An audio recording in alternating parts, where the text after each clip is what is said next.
Blake Lively's long-delayed trial has finally happened, and it just confirmed every disturbing rumor we hoped wasn't true. What unfolded inside that courtroom wasn't just dramatic, like a failed PR campaign exposed under oath.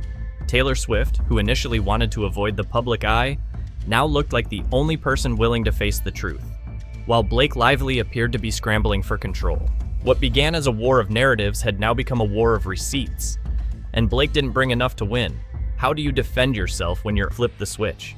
Taylor's legal team reportedly said, "Let the world see what she's hiding." That one sentence changed the entire tone of the case. The court was now dealing with a public trial soaked in betrayal, manipulation, and threats. But the twist that shook everyone? It was Blake herself who requested the trial were connected to the burner. Messages about Taylor. Messages about her whereabouts. Her legal team.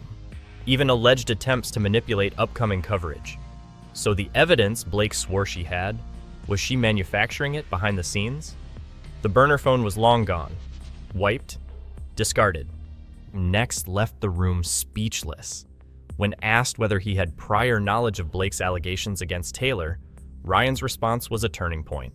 He looked directly at the legal bench and said, "Taylor warned us this would happen years ago. I didn't believe her."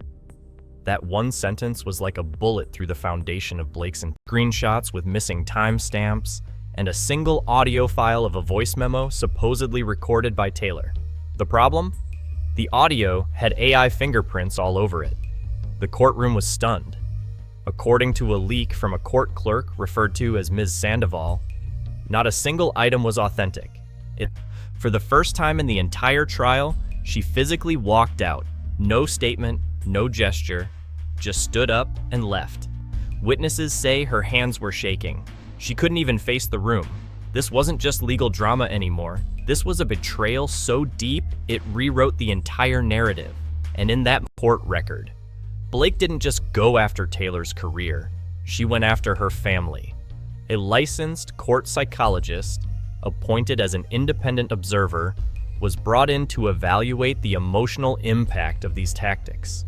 On the stand, she described Blake's alleged moves as psychological warfare, and the court introduced Exhibit C412, a letter from Apple's legal department confirming that cloud backups had been accessed multiple times from different IPs, one of which was traced to the exact hotel Blake was staying in during her shoot in Prague.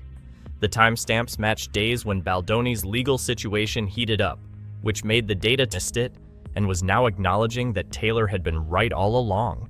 With that one sentence, Blake lost her strongest lifeline. What kind of husband says that under oath? But the real shock came when Ryan revealed a detail nobody saw coming. Blake had kept a private burner phone, not just any backup phone, press interactions, and even her emotional state. Messages from as far back as mid-2020 showed Blake discussing Taylor's rumored breakdowns and mocking them in casual tone, often using emojis and private nicknames to belittle her. One message reportedly read, "She's spiraling